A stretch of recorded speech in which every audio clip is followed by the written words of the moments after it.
Hi, I'm Peggy Lee, and I thought I would just pop on today and show you how you can create a piece of artwork, a background from any old thing. Now here is a canvas. This is an 8x10 canvas I've had forever. As you can tell, I have covered this canvas a couple times. So I want to do it again because I want to create a backdrop so I could paint on it. So I'm going to show you how I decoupage or Mod Podge a background onto this 8x10 canvas. So come along with us. So I have I'll show you my different papers that I'm going to use.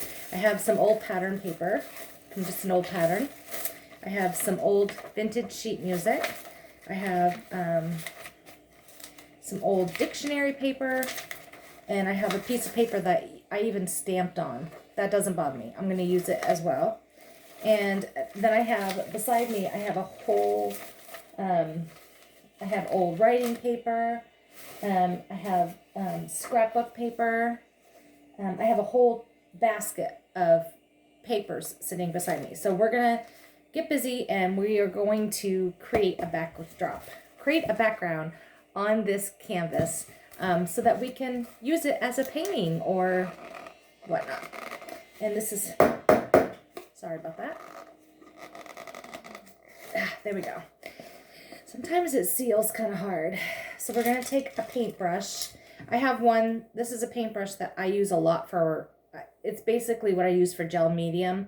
I use this for gel medium and Mod Podge. And I paint with it too, but this is basically, I try to stick with one brush for this type of medium because this stuff can ruin your paintbrushes. That's all I'll say. So you're just going to take some decoupage or Mod Podge or Elmer's glue or gel medium. I prefer gel medium, but sometimes I just use Mod Podge because I have it on hand. So I'm just going to scrape across a piece of my canvas. I'm going to go in small sections. Yeah, let me move this over here.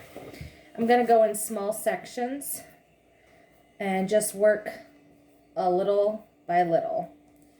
And I'm going to start with some of this vintage sheet music that I have. And I'm just going to rip it up. And it's just, I want to kind of I kind of want my pieces to be smaller because it is an 8x10 canvas. So it's a small canvas. So, and I do big canvases. I'll do large pieces of paper.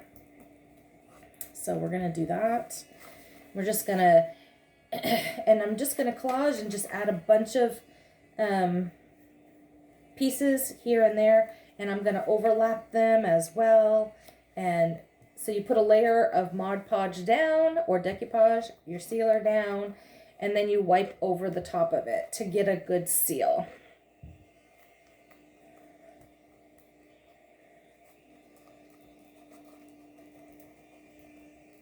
And let's see, let's add some dictionary paper. I always buy these huge dictionary books at yard sales. They sell them for like $1. Sometimes you can get them free, depending on what yard sale you hit up. And I always buy them at thrift stores.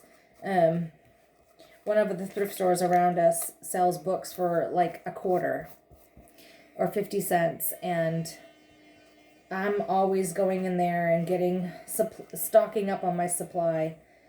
I try to get books that are kind of broken and tattered and torn, so it's not I don't feel as guilty of using them because I'm using them I'll even use this piece that I tore off. It has numbers on it. It's got 325C1 or whatever. Just makes really cool texture. And then I'm going to take some of this tissue paper. I'm going to crinkle it up. And laying this down makes great ridges on your canvas. And I could have painted the canvas first, but I'm probably going to gesso a little bit right over these papers. So I didn't feel like I had to have it painted on. So, and I'm just going to lay this right over my pieces and podge it right on. on.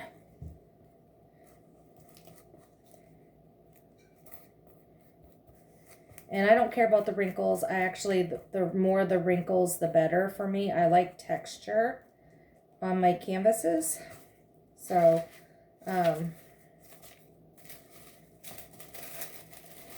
let's see. Let's add this old book page.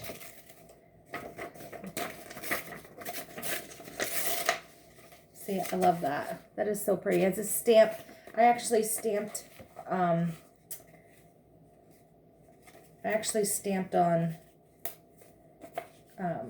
this book page last year when I was doing an art canvas page, or an art book. And so I just stamped on it, and I didn't use it, so I threw it in my bucket of scraps that I have, that I keep handy close by me, and then when I'm working on collages, I can just pull from that. And I have big scraps and little scraps, so I have a good selection of paper scraps.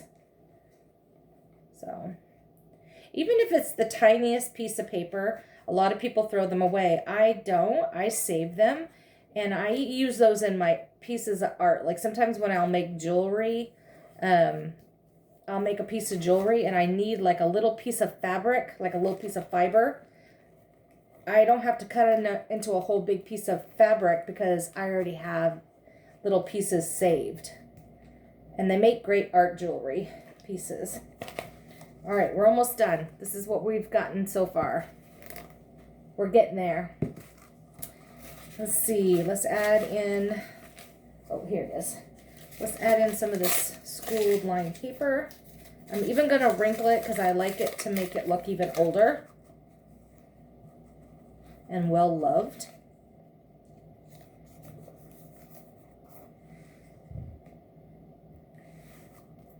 So taking a canvas that you've already got painted, you don't know what to do with it, you don't understand what you're gonna do with it because it's just not working out for you.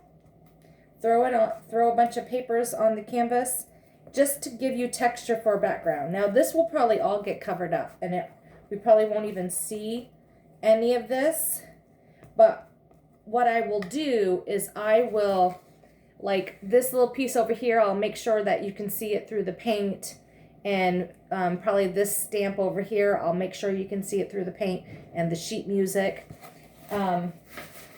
Let's see, what else do I have over here that we can use? Let's look here. I have a whole stack of stuff. Here I've got an old telephone book thing. It's already been pre-stamped and pre-colored, left over from an art class or something. I have no idea. I don't remember where everything comes from, but it's super fun to use them. Yeah, actually, I think this one did come from a class a long time ago. So, and it's got color on it, but I'm going to paint right over this canvas, so it doesn't bother me.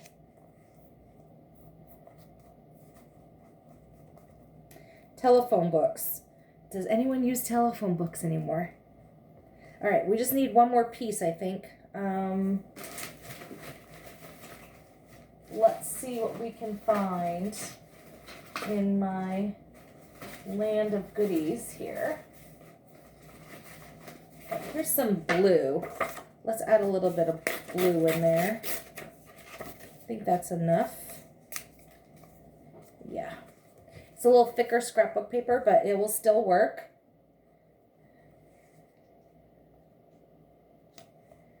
Yeah, I have a lot of scraps, so I got thinking about it. I'm like, I should go buy a bunch of canvases and just sit down one day and just do background canvases.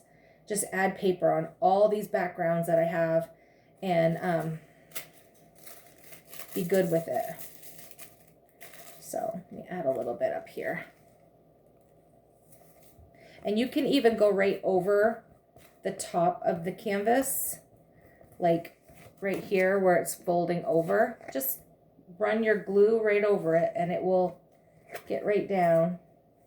And that is it. And that's how you take a canvas that you really had no, you were probably going to throw it away or just discard it, or, you know, keep throwing it in a pile because you don't know what to do with it.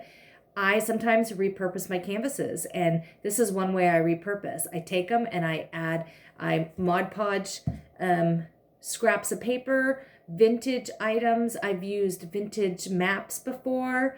I've used tissue paper. You can get tissue paper and use tissue paper. And paper napkins are awesome on this type of thing. So stay tuned to see where we go with this canvas. The next video will be adding paint and adding some texture. So stay tuned. Thanks for joining me.